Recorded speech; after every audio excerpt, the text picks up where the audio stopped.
Bismillahirrahmanirrahim. Assalamualaikum warahmatullahi wabarakatuh. Berikut adalah best practice dalam pembelajaran bahasa Sunda yang telah saya buat. Perkenalkan, saya Siti Aisyah. Saya guru bahasa Sunda SMP Islam Nurul Fikri Boarding School Lembang. Best practice ini dilaksanakan pada hari Senin, 7 Agustus 2023. Metode pembelajaran dalam best practice ini adalah discovery learning dan cooperative learning. Tujuan pembelajaran pada best practice ini adalah yang pertama, untuk meningkatkan motivasi dan hasil belajar siswa. Yang kedua, untuk memberikan kesempatan kepada siswa mencari, menemukan, menelaah, dan menarik kesimpulan pada akhir pembelajaran. Kemudian, latar belakang best practice ini adalah siswa kesulitan dalam memahami konsep kebahasaan karena latar belakang siswa dominan bukan asli orang Sunda. Sehingga, jika pembelajaran terkesan monoton, maka siswa akan semakin antipati terhadap pembelajaran bahasa Sunda. Padahal, siswa berada di lingkungan budaya Sunda, sehingga pembelajaran bahasa Sunda juga penting agar siswa bisa diterima ketika berinteraksi dengan lingkungan sekitar. Pelaksanaan pembelajaran ini masih kurang optimal karena pembelajaran yang dilaksanakan guru biasanya secara monoton atau satu arah, sehingga menjadi kurang daya tarik dan kurang bermakna. Dengan adanya best practice ini, diharapkan bisa menjadi contoh untuk sekolah lain yang memiliki latar belakang siswa yang sama. Berdasarkan permasalahan tersebut, maka melalui best practice ini menggunakan metode pembelajaran discovery learning berbasis TPACK untuk meningkatkan berpikir siswa dan hasil belajar siswa dalam pembelajaran bahasa Sunda pada materi pupujian. Manfaat best practice ini sendiri adalah bagi siswa memacu peserta didik sehingga mampu berpikir aktif dan kreatif. Yang keduanya, peserta didik dapat lebih komunikatif dan bekerja sama dengan peserta didik yang lain.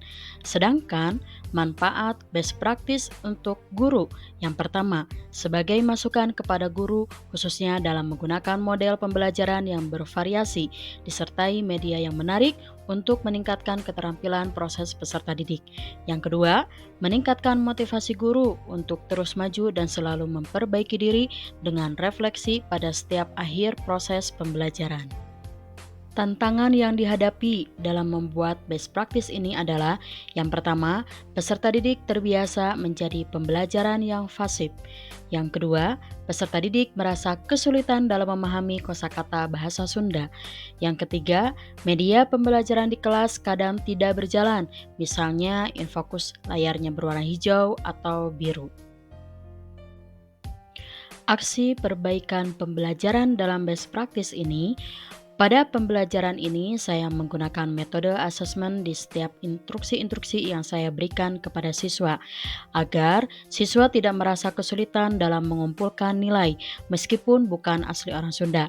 Pertama-tama yang saya lakukan dalam pembelajaran ini adalah pembelajaran dimulai dengan salam pembuka, kemudian memastikan semua peserta didik siap untuk belajar, dan mengarahkan leader untuk memimpin doa dan menerima laporan kehadiran siswa dari leader.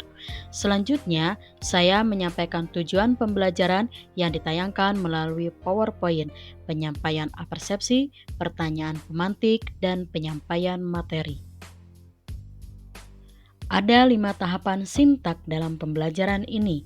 Yang pertama, mengorientasikan peserta didik pada masalah dengan memberikan pertanyaan pemantik pada siswa yang dihubungkan dengan situasi di lingkungan rumahnya, sehingga memantik siswa untuk menjawab meskipun dengan menggunakan bahasa Indonesia. Yang kedua, mengorganisasikan peserta didik untuk belajar dengan mengamati, membaca, dan menazomkan pepujian yang diberikan.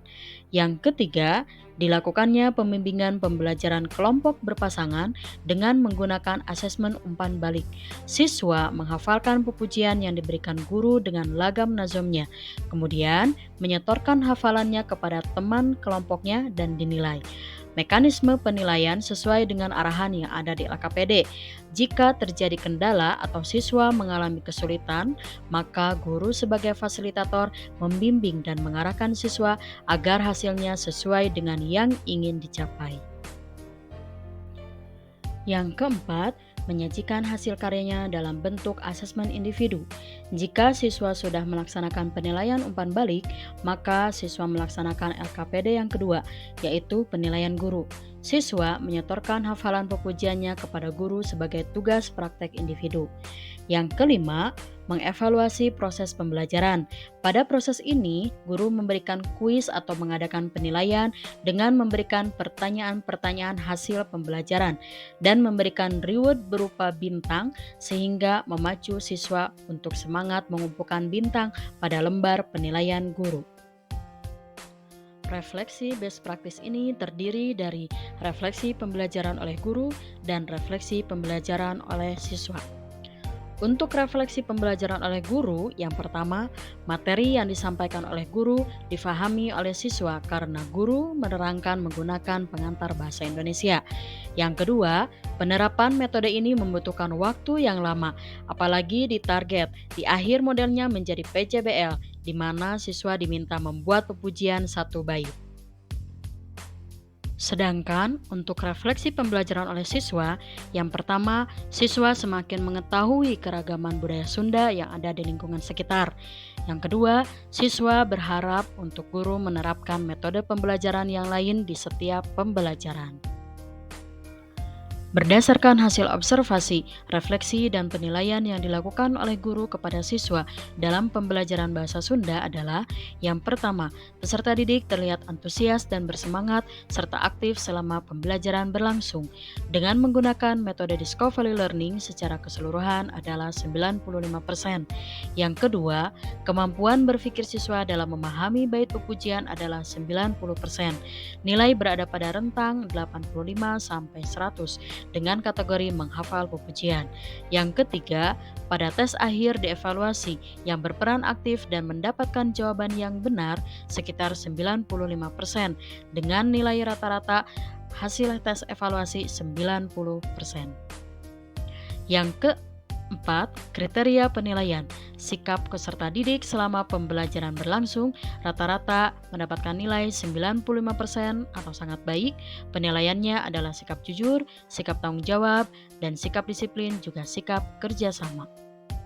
Keberhasilan penerapan Discovery Learning pada best practice ini adalah yang pertama, motivasi dan hasil belajar siswa meningkat.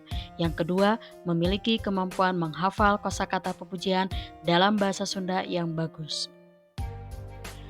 Ada satu poin yang menjadi ketidakberhasilan dalam proses penerapan Discovery Learning pada best practice ini, yaitu adanya siswa yang terlihat kelelahan sekali.